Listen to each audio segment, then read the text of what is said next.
hoje eu gostaria de, a partir de Apocalipse capítulo 2, versículos de 8 a 11, falar aos irmãos sobre algumas lições desse texto, a respeito do conforto do Evangelho para os que sofrem nele. Espero que Jesus e a glória dele saltem diante dos olhos dos irmãos nesta noite. E é isso o nosso desejo. E nós queremos que isso aconteça já a partir da leitura de sua palavra, que diz assim: ao anjo da igreja em Esmirna escreve: estas coisas diz o primeiro e o último, que esteve morto e tornou a viver. Conheço a tua tribulação, a tua pobreza, mas tu és rico. E a blasfêmia dos que a si mesmos se declaram judeus e não são, sendo antes sinagoga de Satanás. Não temas as coisas que tens de sofrer. Eis que o diabo está para lançar em prisão alguns dentre vós, para ser dispostos à prova, e tereis tribulação de 10 dias. Sê fiel até a morte, e dar-te-ei a coroa da vida. Quem tem ouvidos, ouça o que o Espírito diz às igrejas. O vencedor de nenhum modo sofrerá dano da segunda morte. Vamos orar. Feche os seus olhos. Senhor nosso Deus e nosso Pai, ó Deus, com temor e tremor diante da tua palavra, que ó Deus, eu te clamo, eu te peço neste momento, pela direção do teu Santo Espírito, Senhor. Ó Deus, que ele suplante, ó Deus, se eleve acima da limitação do mensageiro, e que ele revele Cristo aos teus filhos. Ó Deus, que pela direção do Santo Espírito, a exposição deste texto, revelação do Senhor ao apóstolo João, entregue à tua igreja em todos os tempos. Ó Deus, seja entregue com fidelidade.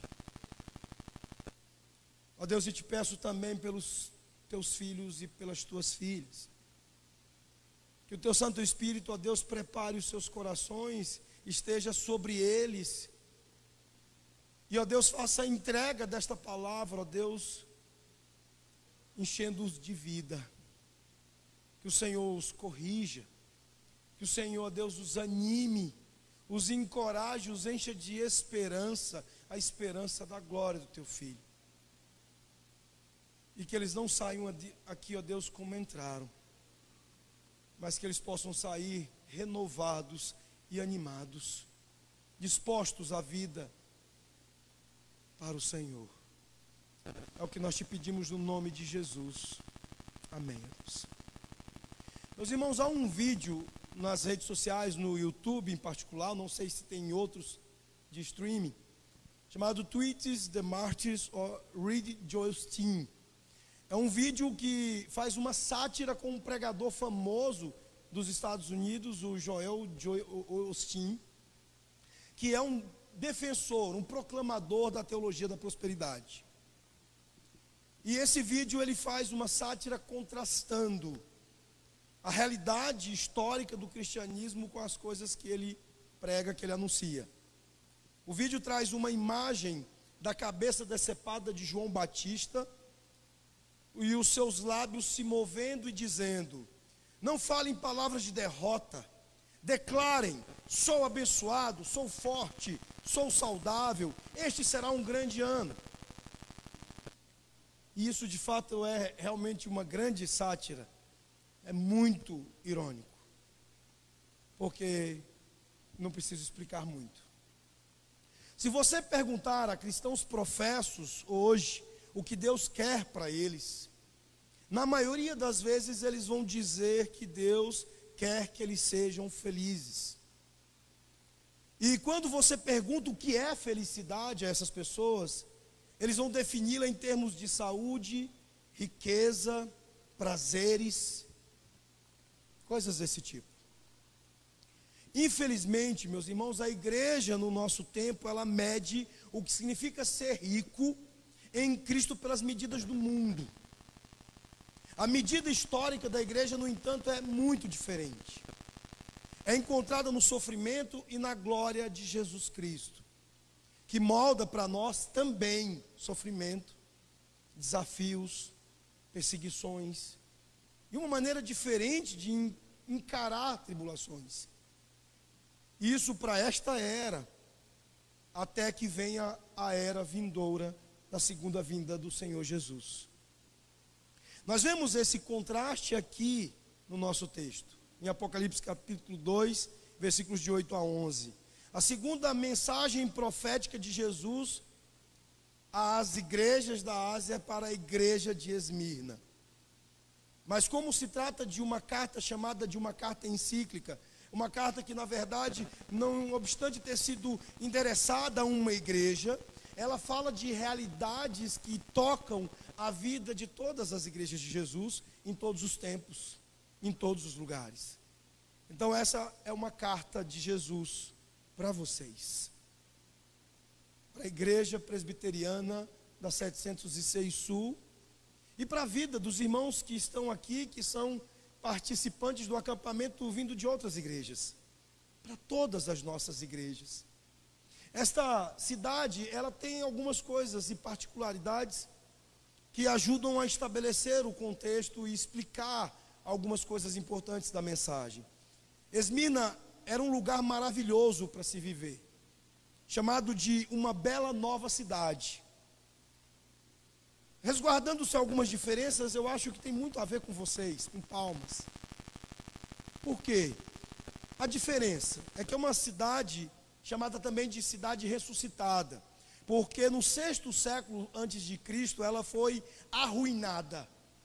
Ela foi destruída pelo fogo completamente. E ficou em ruínas por 300 anos. Apenas por volta do século IV antes de Cristo, esta igreja foi reconstruída. E aí vem a semelhança com Palmas. Ela foi reconstruída como uma cidade modelo, como uma cidade planejada. Era conhecida pelo título de a Glória da Ásia.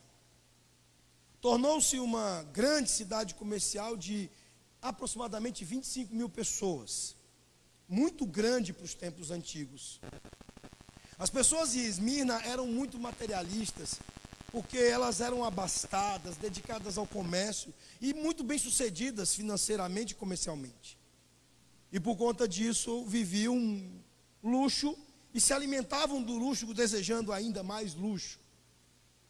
Esmirna tinha também uma grande população judaica, que tinha ali uma grande sinagoga. E os judeus em Esmirna, eles odiavam os cristãos e os perseguiam. Jesus chamou esta assembleia, desta sinagoga, de uma sinagoga de Satanás. É essa a referência que o texto faz. Acima de tudo, Esmirna era um centro para o culto ao imperador. Uma prática desses tempos, desses dias lá.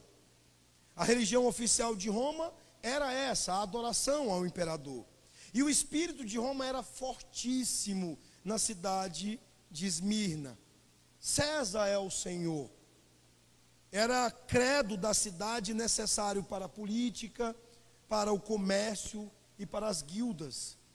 Espécies de controladoras da vida comercial.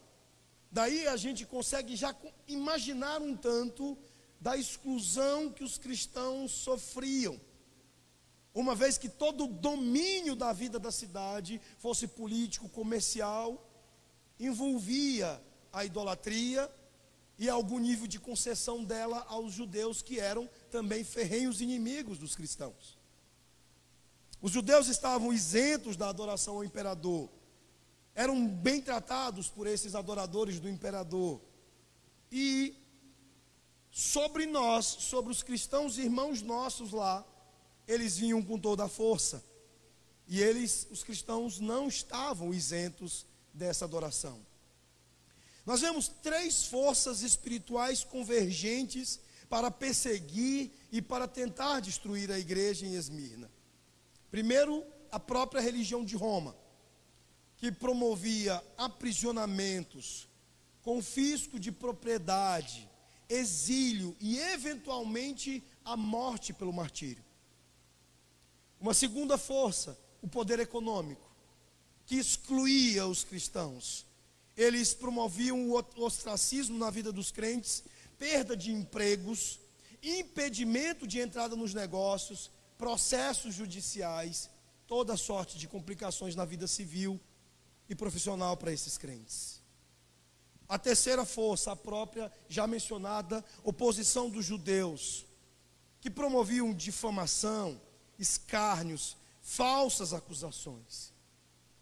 E nos versículos de 9 e 10, Jesus reconhece essas três forças, pesando, pressionando sobre estes irmãos e promovendo sobre a vida deles tribulação, pobreza, difamação, prisão e até a morte. Nunca devemos acreditar que Roma não tenha sido profundamente religiosa. Foi. E foi terrivelmente religiosa e antagônica ao cristianismo.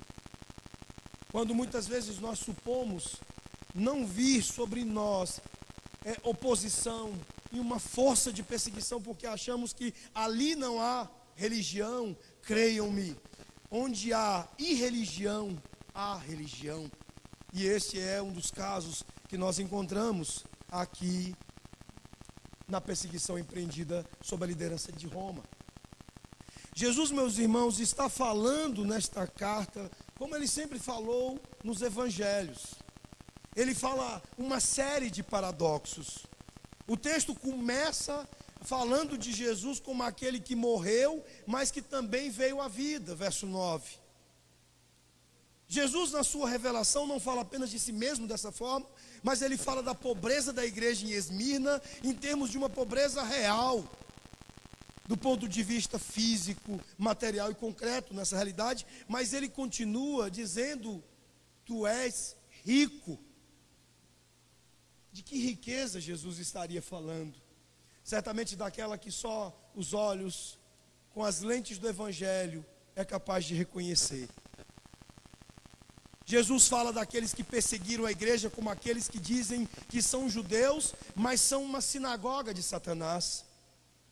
E ele oferece até mesmo o conforto de uma maneira também paradoxal, porque em relação a estes que estão sofrendo, ele diz que eles são fiéis até a morte e receberão a coroa da vida. Verso 10 diz que não serão feridos pela segunda morte, verso 11. Meus irmãos, aqui nesse texto, Jesus está escrevendo a igreja mais rica do mundo. E é isso que é impressionante no Evangelho. Ele muda tudo, mas ele não apenas muda tudo do ponto de vista dos seus efeitos sobre nós em termos transformadores e em torno de nós, mas fundamentalmente sobre a perspectiva, a maneira de ver e de entender as coisas. Nós passamos a ver riqueza onde há pobreza. Nós vemos vida onde há morte. Esta é uma das coisas impressionantes do Evangelho. Aqui nós vemos que o padrão das mensagens entregues por Jesus a João às 7 igrejas sofrem uma pequena alteração. Todo o texto bíblico tem uma estrutura própria, inerente. Nós pregadores costumamos homileticamente desenvolver os argumentos do texto às vezes de uma outra maneira, com uma pesquisa nossa própria, mas todo o texto tem ali, se você souber fazer uma exegese, a sua própria estrutura. E nesta carta e nas outras, Jesus ele sempre usa uma estrutura. Ele apresenta a sua identificação, ele faz uma advertência severa, um alerta, ele elogia a igreja e ele faz uma promessa a esta igreja. Aqui, diante da igreja mais rica do mundo, Jesus suprimiu a advertência.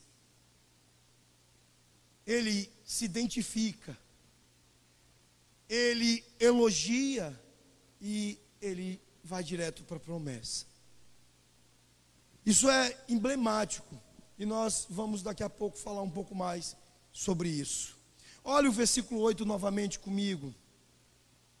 Ao anjo da igreja em Esmirna escreve: estas coisas diz o primeiro e o último, que esteve morto e tornou a viver. A identificação de Jesus, que começa essa carta, meus irmãos, ela é nuclear, fundamental, para entendermos a natureza consoladora do Evangelho. O Evangelho é o próprio Senhor Jesus. É Ele, sua vida, seu ministério, seus ensinos, a sua obra. Mas nós podemos dizer unicamente que o Evangelho é, e os cristãos nessa cidade, eles estavam precisando do encorajamento de Jesus. Em sua tristeza terrena, em seus sofrimentos. E é assim que ele se identifica nos seus modos pastorais. Ele diz o primeiro e o último, que morreu e voltou à vida. Quando ele se identifica como o primeiro e o último, Jesus está encorajando os herminianos com a verdade de que ele é o governante eterno e ele é o soberano da história da humanidade e que ele estaria com o seu povo. Por isso ele é o primeiro e o último. E estaria com eles naquele momento, o presente deles em seus sofrimentos. Mas ele também estava com eles no passado e ele estaria com eles no futuro. Jesus, diante do nosso sofrimento, ele é o preenchimento de toda a nossa vida.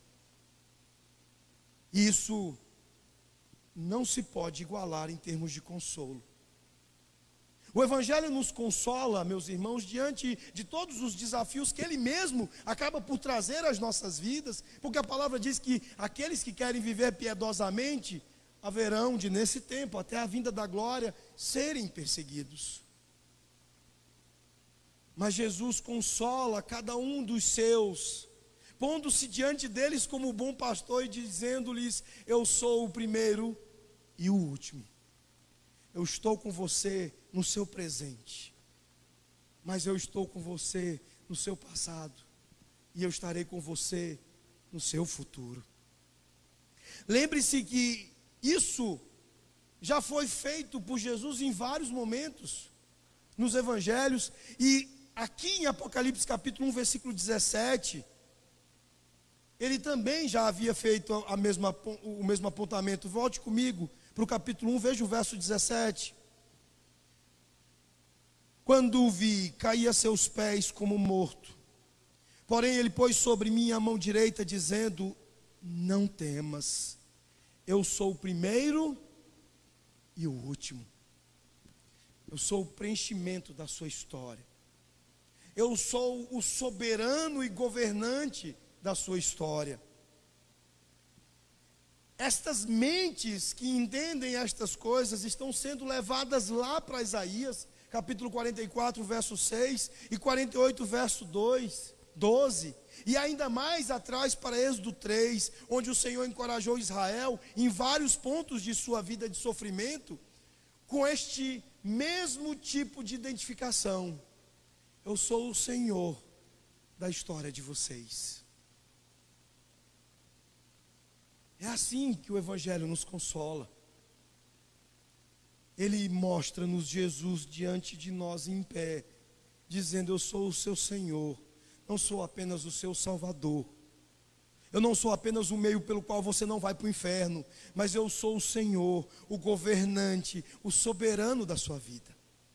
O seu presente está em minhas mãos, assim como o seu passado esteve e o seu futuro está.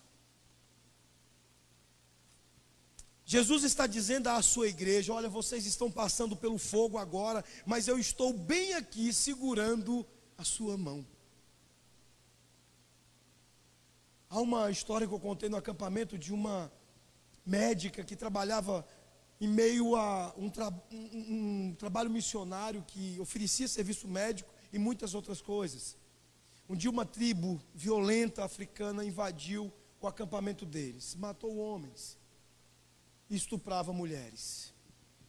E essa médica, enquanto estava sendo estuprada, ela dizia: Senhor, por que tu me abandonastes aqui?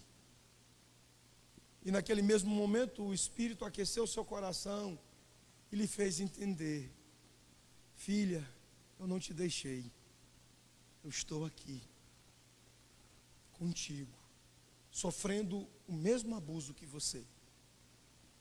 O Senhor Jesus coloca-se diante de nós para nos confortar, dizendo que Ele é o primeiro e o último, Ele é o Senhor das nossas histórias. Console-se com isso. Estenda a mão para Ele, porque Ele tem a mão estendida para você, para consolar você, fazendo você entender isso. E quando Ele se identifica como aquele que morreu e voltou à vida, Jesus ele está encorajando essa igreja sofredora, que Ele também experimentou tudo o que eles estavam experimentando, até o ponto de sua morte, mas também que depois Ele foi ressuscitado e Ele recebeu glória.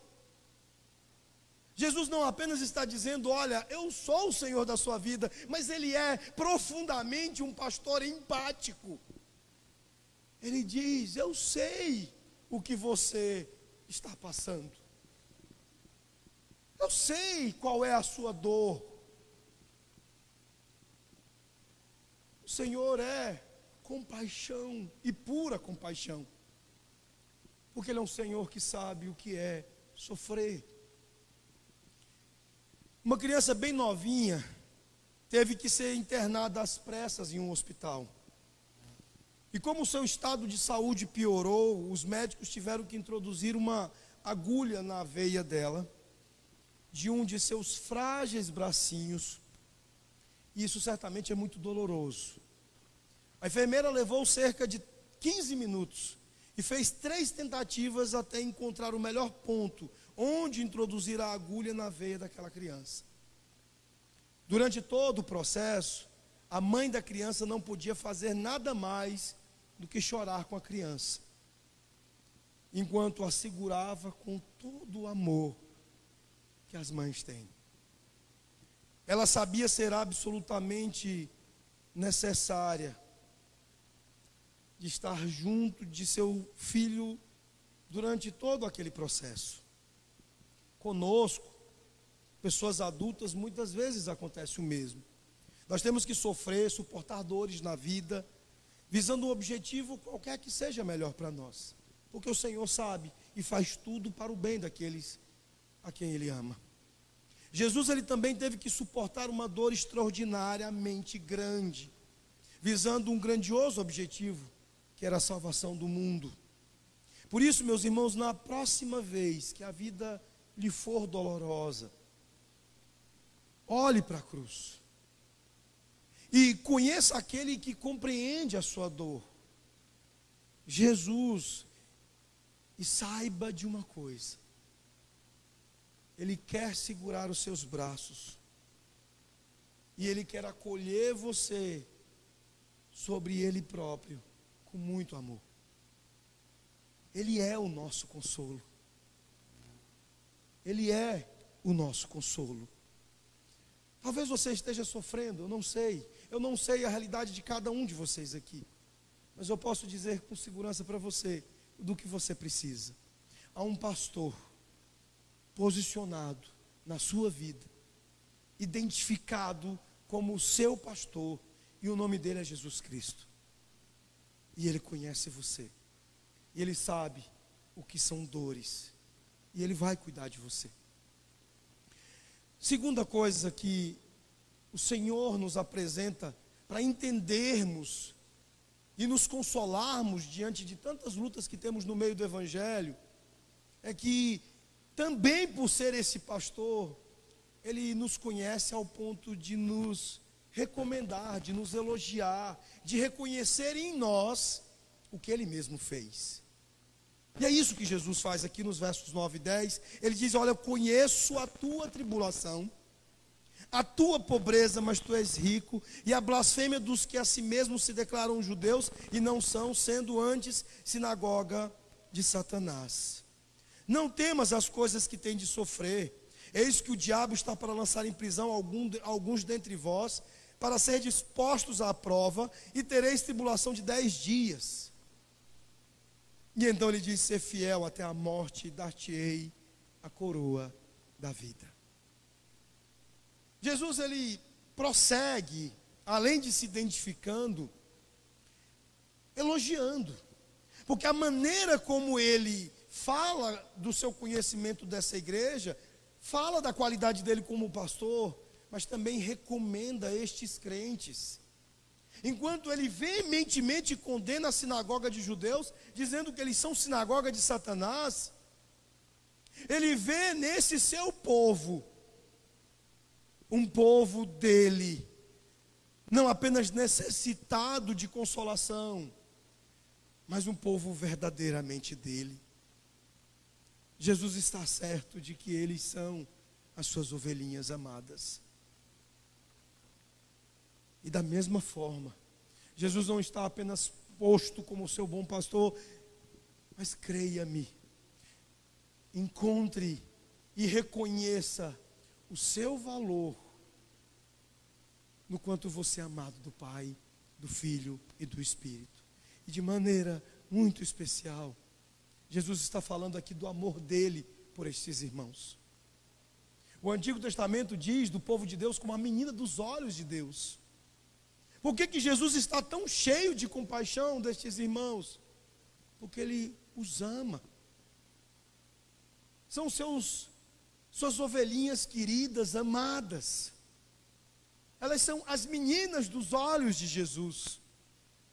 Quando ele usa a expressão aqui no grego, eu conheço,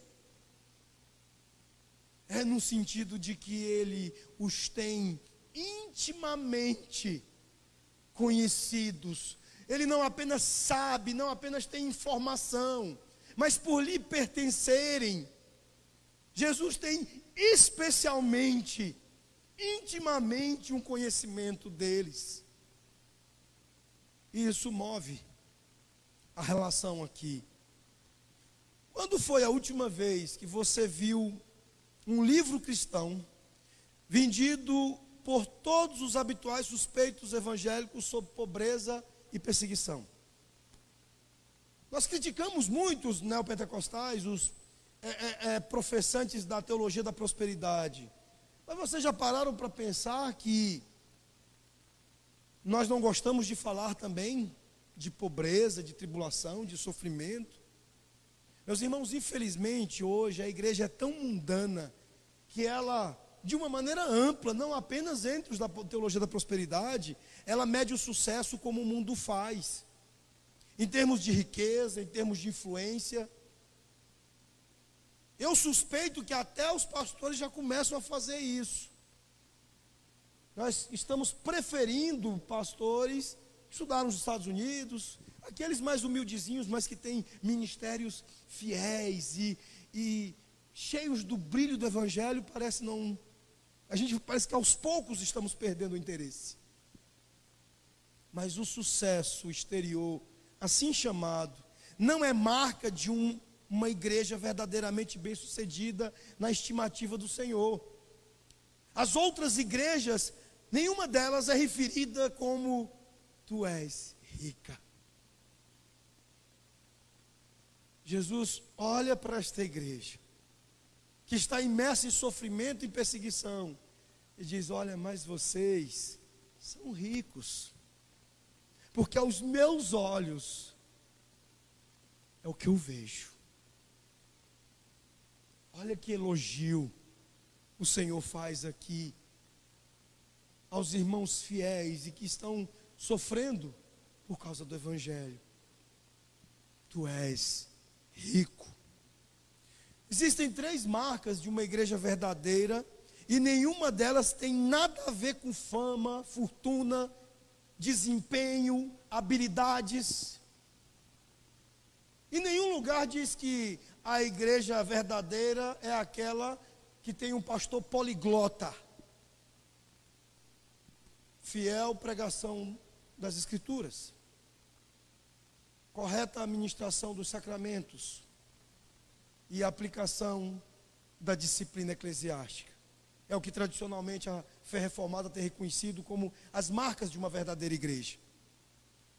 Eu gostaria de aqui introduzir uma coisa que será mais entendido pelos que estavam no acampamento. Eu disse a vocês que a igreja do Senhor, ela, em parte do seu propósito, existe para exibir ao mundo a sabedoria de Deus. E que isso significa que a igreja existe para exibir ao mundo o evangelho, ser o evangelho tornado visível aos olhos de todos. E faz isso tornando o evangelho audível na pregação, tornando o evangelho visível nos sacramentos e mostrando na prática o evangelho através da disciplina eclesiástica. E nestas coisas nós não temos distinção cultural ou econômica ou nada disso. É o evangelho vivido, experimentado, provado na vida destes irmãos de Esmirna, que faz o Senhor olhar para eles e dizer: tu és rico. Consolem-se com o fato de que o evangelho na vida de vocês tornam vocês estimados pelo Senhor. O evangelho veio ao mesmo tempo porque vocês foram amados por Ele antes da fundação do mundo. E o evangelho estende os efeitos objetivos e subjetivos deste amor à vida de vocês, e por toda a eternidade vocês serão estimados pelo Senhor. Nós temos um pastor que é o nosso consolo, mas devemos nos consolar também com o fato de que o seu grande amor, a sua grande estima, o seu olhar sobre nós é absolutamente especial. Ah, meus irmãos, como Jesus é especial. Jesus elogia esta igreja em sua pobreza e em seu sofrimento. E uma igreja que certamente estava precisando da sua identidade no evangelho. Porque a ascensão na cultura romana significava participar de seu culto, participar da adoração do imperador, do império. E como eles não fariam isso por serem fiéis, eles escolheram ser pobres. Eles optaram por estar fora do comércio. Eles optaram por não participar do dinheiro manchado de sangue do império. Eles sabiam que aquilo que Paulo disse aos coríntios era, na verdade, tudo sobre a vida deles. Não muito sábios, não muito poderosos, não muito de nobre nascimento, mas Deus escolheu os tolos, os fracos e os desprezados. Eles sabiam que aquilo que Tiago disse era verdade a respeito deles. Não escolheu Deus os que para o mundo são pobres, para serem ricos em fé e herdeiros do reino que Ele prometeu aos que o amam. Tiago 2:5. Em contraste com essa pobreza deles, experimentada grandemente por causa da fidelidade ao evangelho, Jesus diz: mas você é rico. Paulo disse sobre o ministério apostólico dele, que ele deveria ser considerado pobre, mas enriquecendo muitos, como não tendo nada, mas possuindo tudo. Lá em 2 Coríntios capítulo 6, verso 10. Mas e nós hoje? Você sabe o quão você é rico hoje? Mas isso não é, meu irmão e minha irmã, uma riqueza mundana. Não é uma grandeza mundana. Não é uma realização mundana. É aquela que acontece no evangelho, por causa dele. Como Paulo diz em outro lugar: eu considero tudo como perda por causa do extraordinário valor de conhecer a Jesus Cristo, meu Senhor. Por causa dele eu sofri a perda de todas as coisas e considero-as como lixo para ganhar a Cristo. Filipenses 3:8. E o que significa perder tudo e ganhar a Cristo? Filipenses 3:9 responde: não tendo uma justiça própria, que vem da lei, mas aquela que vem pela fé em Cristo, a justiça de Deus que depende da fé. A autojustiça, meus irmãos, é um negócio sutil, como são todas as coisas da vida auto-orientada, como é a autoexaltação, a pessoa gavola, não sei se vocês conhecem a expressão como assim, a pessoa gavola, ela não percebe que ela é gavola, o autorreferente que vive falando de si mesmo.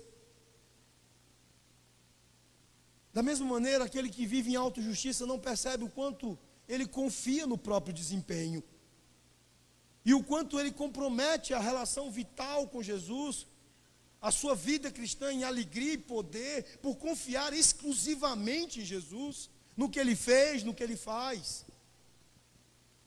E é isso que Paulo quer. Ele que tinha um passado enfiado, imerso na autojustiça, no legalismo, ele quer perder tudo para ganhar Cristo, para viver profundamente na confiança em Jesus. Porque ele sabia que esta era a coisa que valia muito mais do que $1 milhão. Ele sabia que essa era aquela coisa que muitos chamam de o busilis. Este é o bingo cósmico, universal. Confiar em Jesus e investir tudo na vida nele, rendendo-se a Ele completamente, confiando somente nele, e não na carne, e não em habilidades, e não em conhecimentos. Você conhece o paradoxo de perder a si mesmo e ao mundo, mas ganhar a Cristo e ao céu? Este é um segredo que vale muito mais do que $1 milhão. Jesus também elogia esta igreja em sua perseguição. O que você acha, o que você pode não saber é que esta antiga cidade de Esmirna é agora conhecida como Izmir, uma cidade turca. Há pastores reformados nessa cidade.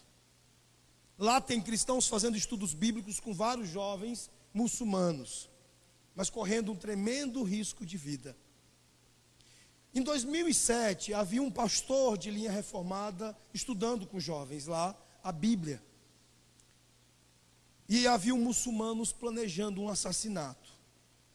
Em 2007, quando eles estavam no estudo bíblico, eles foram atacados, foram amarrados e torturados.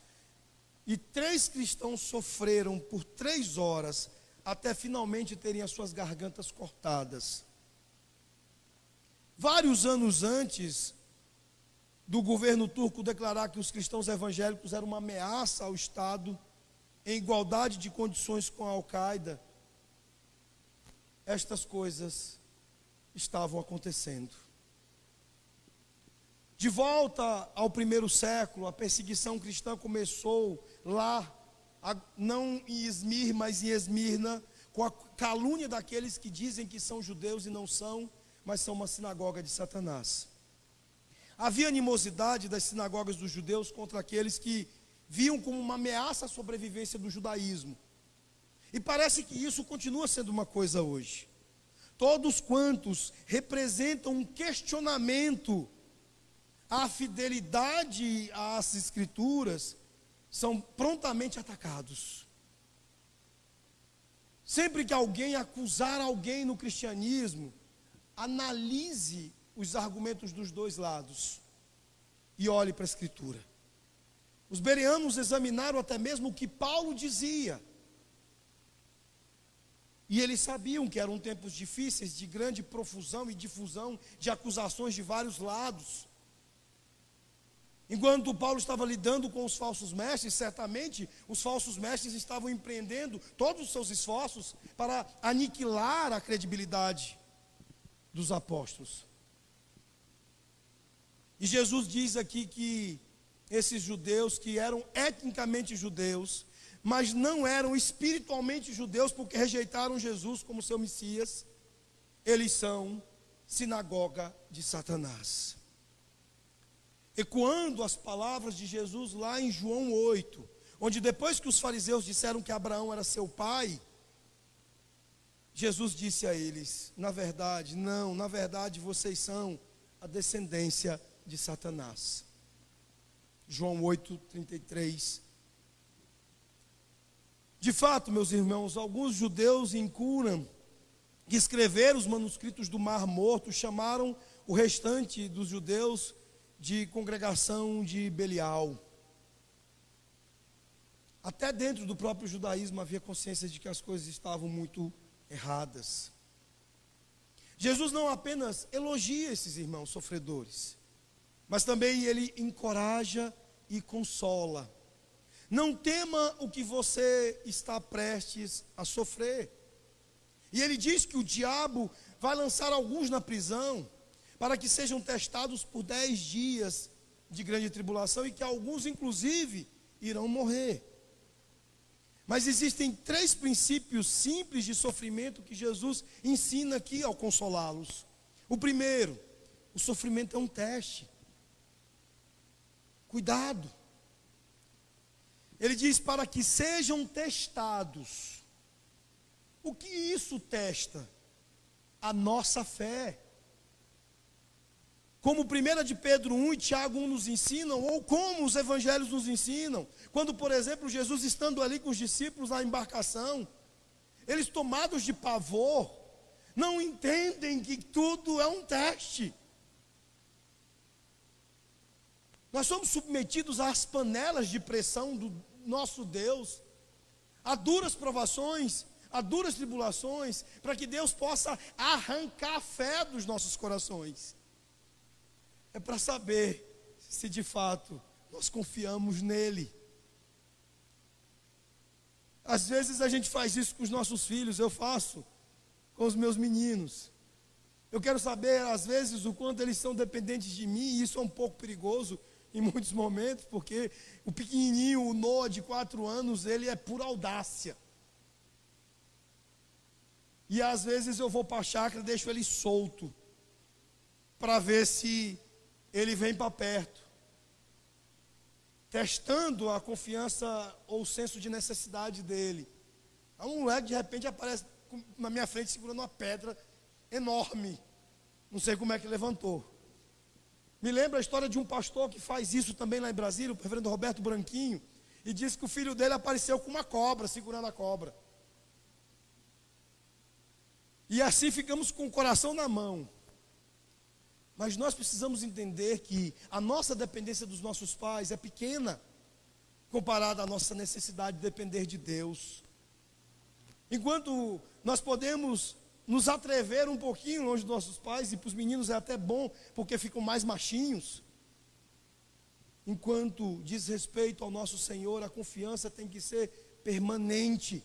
E por isso somos testados, para ver se há permanência da nossa fé. Em segundo lugar, o sofrimento ele dura apenas por um período de tempo. Diz aqui, olha, por 10 dias vocês terão tribulações. Agora, no Antigo Testamento, você pode lembrar quem foi testado por 10 dias? João está atraindo encorajamento para estes irmãos a partir do exemplo de Daniel, Ananias, Misael e Azarias, que também sofreram por 10 dias lá em Daniel. Por isso que é tão importante o Antigo Testamento para entendermos o livro de Apocalipse. Em terceiro lugar, o sofrimento resulta em glória. Eu lhe darei a coroa da vida. A coroa de Estéfanos, ou a coroa dos vitoriosos, era uma coroa de flores que era colocada na cabeça do vencedor após uma vitória. Como diz Paulo lá em 2 Timóteo 4, 7, 8, eu terminei a corrida, daqui em diante para mim está guardada a coroa da justiça. Meus irmãos, o nosso trajeto de corrida é uma vida de sofrimento, de provação, semelhante a um parque de diversões ou uma montanha-russa, sobe e desce. Às vezes são gargalhadas, momentos de grande alegria, e outras vezes nós vomitamos. Outras ficamos tontos, e eu vi esses dias um vídeo no YouTube mostrando pessoas em parques de diversões, e é hilário e engraçado o fato de quantos desmaiam. E de fato a vida nos proporciona dessas alternâncias todas. Mas Tiago 1,12 diz: bem-aventurado o homem que permanece firme no rastro. Quando tiver resistido à prova, receberá a coroa da vida. Mas eu quero aqui fazer algumas advertências importantes para vocês. Nós devemos esperar, preparar-nos e ensinar nossos filhos a sofrer com e por Cristo. O sofrimento por Cristo é auxiliar da fé em Cristo. Lembre-se que não podemos evitar a perseguição, a tribulação, o sofrimento, porque a fé em Cristo nos atrai para a vida de Cristo, e na vida de Cristo nós temos cruz e ressurreição. Nós devemos ter certeza, no meio de tudo isso, que estamos sofrendo pelo motivo certo. Não porque somos antipáticos, excessivamente críticos, sem tato, porque somos mal educados, porque somos rudes, porque somos preconceituosos, radicais ao extremo, defensor de alguma coisa muito morta que não é Deus. Nós devemos sofrer porque nós desejamos viver piedosamente em Cristo, para Cristo, e não em nome dele, fazendo algumas pequenas atrocidades. Se você estiver sofrendo porque é chato pra caramba, não queira dizer que isso é por causa de Jesus. Tenha cuidado de estar certo, de que o seu sofrimento, as suas provas, as suas tribulações, realmente são por conta da fidelidade sua ao Senhor. 2 Timóteo 3, 12 e 13. De fato, todos os que desejam viver uma vida piedosa em Cristo serão perseguidos, enquanto as pessoas más e impostoras irão de mal a pior, enganando e sendo enganadas. Não confunda sofrimento piedoso e não esteja enganado, porque isso será de mal a pior para você. E verso 11, ele termina este pequeno ensaio sobre a consolação do Evangelho aos que sofrem. Quem tem ouvidos, ouça o que o Espírito diz às igrejas. O vencedor de nenhum modo sofrerá dano da segunda morte. Em tudo quanto Jesus se posicionou, se identificou e elogiou e disse a respeito desses irmãos, nós já estamos consolados. Mas ele leva-nos ainda a uma promessa. Observe uma ironia aqui. Ser conquistado na morte é, na verdade, uma vitória. Ser derrotado nesta vida, porque Cristo está ganhando, é a verdadeira vitória. Nossa morte leva ainda a mais vida. E vocês já entenderam o suficiente aqui. Morrer para este mundo, para nós mesmos, investirmos cada vez mais no Evangelho, tudo isso fará você perder para esse mundo e ganhar na eternidade. Em particular, Jesus ele promete ao crente que é fiel nesta vida, até o fim, até a morte, que ele ou ela não será ferido pela segunda morte. A primeira morte é óbvia, deixar esta vida para a vida por vir. Mas qual é a segunda morte aqui? Mais tarde, no capítulo 20, versículo 6, nós lemos sobre a segunda morte. E o texto diz que ela não tem poder sobre nós. Então, no versículo 14 desse mesmo capítulo 20, nos é dito mais claramente o que ela é. Diz que chegará o tempo em que a morte e o Hades serão lançados no lago de fogo. E finalmente, no capítulo 21, versículo 8, lemos que todos os que estão fora da Nova Jerusalém experimentarão o lago que arde como fogo e enxofre, que é a segunda morte. Então, o que é isso? Isso é, meus irmãos, a condenação eterna. Não vamos simplificar e ser simplistas dizendo que é o inferno. É a eternidade, experimentando a presença de Deus em ira e em condenação. Isso não nos alcançará. Nós estamos certos de que todas as coisas podem nos atingir, até ferindo a nossa própria vida física. mas não seremos alcançados pela ira de Deus e pela condenação eterna. Aqueles que creem em Jesus nesta vida, sofrendo tribulações por seu nome, eles são enriquecidos pela fé salvadora e eles são os que recebem uma ressurreição espiritual junto ao novo nascimento. E embora muitas vezes eles sejam pobres nas coisas do mundo, os crentes aflitos, eles são ricos no reino de Deus. E tendo sido vivificados para Deus pela fé, eles não têm medo da segunda morte, que é a condenação eterna. Já que com Jesus, eles já passaram da morte para a vida.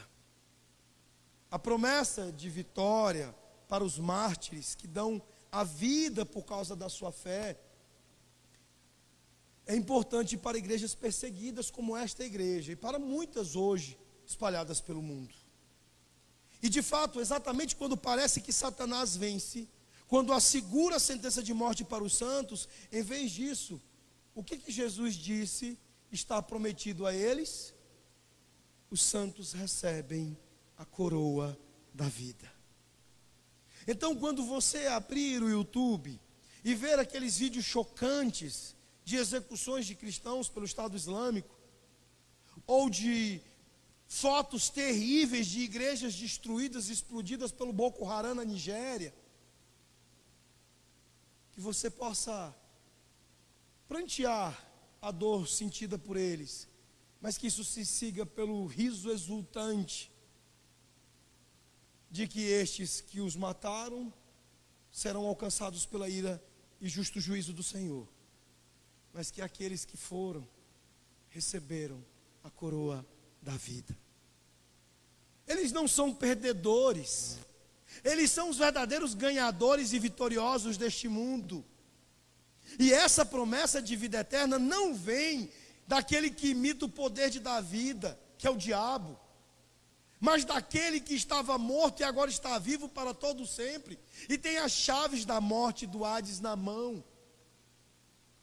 O ponto de aplicação para nós, meus irmãos, retirados desta carta de Cristo aos Irminianos, é simples.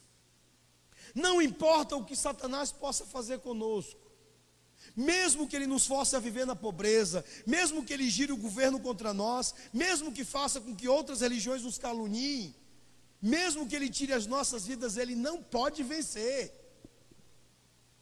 Satanás, ele pode tirar os nossos bens materiais, mas em Jesus Cristo nós temos todas as riquezas do céu. Satanás, ele pode virar o Estado contra nós, como quase aconteceu com os bolivianos, mas Jesus Cristo é nosso rei, e para ele as nações são apenas uma gotinha no balde. Satanás, ele pode mentir sobre nós, ele pode nos caluniar, mas Jesus Cristo repreende e retira nossos trapos imundos e veste-nos com a sua justiça e com a sua reputação. Satanás, ele pode tirar as nossas vidas, mas se o fizer, nós voltaremos à vida com Cristo e nós reinaremos junto com ele por toda a eternidade. Este é o consolo do Evangelho aos que sofrem. E é muito simples. E qual é a promessa de Cristo para nós hoje? Que nós realmente podemos levar para o túmulo. Que apesar de todos nós morrermos fisicamente, que é a primeira morte, se colocarmos nossas vidas nas mãos de Jesus Cristo, não experimentaremos a morte eterna. Foi o conhecimento de sua libertação da sua segunda morte que encorajou Policarpo de Esmirna. E ele deu um testemunho tão ousado diante da sua morte, e seu corpo em chamas, que você precisa saber. Quando esse bispo recusou a trair Jesus e adorar César, o procônsul o ameaçou com o terror das chamas e ele respondeu: você me ameaça com o fogo que queima por um tempo e é rapidamente extinto, pois você não conhece o primeiro que aguarda os ímpios do julgamento, que está por vir com o castigo eterno. Eles apontam contra a nossa vida, achando que irão por fim em nós, mas não tem noção do canhão cósmico que está apontado para eles, e que passará toda a eternidade os matando. Em Cristo Jesus nós somos ricos. Em Cristo Jesus nós somos vencedores. Em Cristo Jesus nós nunca enfrentaremos a segunda morte. Em Cristo Jesus nós já temos assegurada a coroa da vida. Portanto, quem tem ouvidos, ouça o que o Espírito diz às igrejas. Você é a igreja mais rica do mundo, 706 Sul e adjacências. Creiam nisso. E que Deus console o coração de vocês. E que vocês possam abraçar o Evangelho com ousadia, com destemor. E que vocês possam proclamar o nome de Jesus nessa cidade, sem medo de nada nem de ninguém. Deus esteja com vocês. Feche os seus olhos, curve a sua fronte e vamos orar. Senhor, nosso Deus e nosso Pai, bendito, ó Deus, seja o teu nome. Ó Deus, graças te damos, Senhor, pelo teu evangelho, pela tua palavra, pela revelação de Cristo, a revelação da tua glória, Pai, que nos consola, que nos anima e que nos encoraja. E eu te peço que o teu Santo Espírito aplique aos corações dos teus filhos, filhos e filhas do Senhor, amados de Jesus desta igreja, todas as coisas que o Espírito nos expôs, através da revelação do Senhor Jesus dada a João, que os seus corações sejam vibrantemente dedicados ao Evangelho. Te peço de maneira especial pelos jovens que estiveram conosco nesses dias no acampamento, que o Senhor os tenha em suas mãos, que seus corações sejam tratados pelo Senhor, avivando-os, animando-os, encorajando-os, para que amem Jesus, e para que gastem as energias e a força da sua juventude para o Senhor Jesus. É o que nós te pedimos no nome dEle, o nosso amado Salvador, o amado de nossas almas. É unicamente no nome dEle que nós oramos, confiados unicamente na sua mediação perfeita. Amém.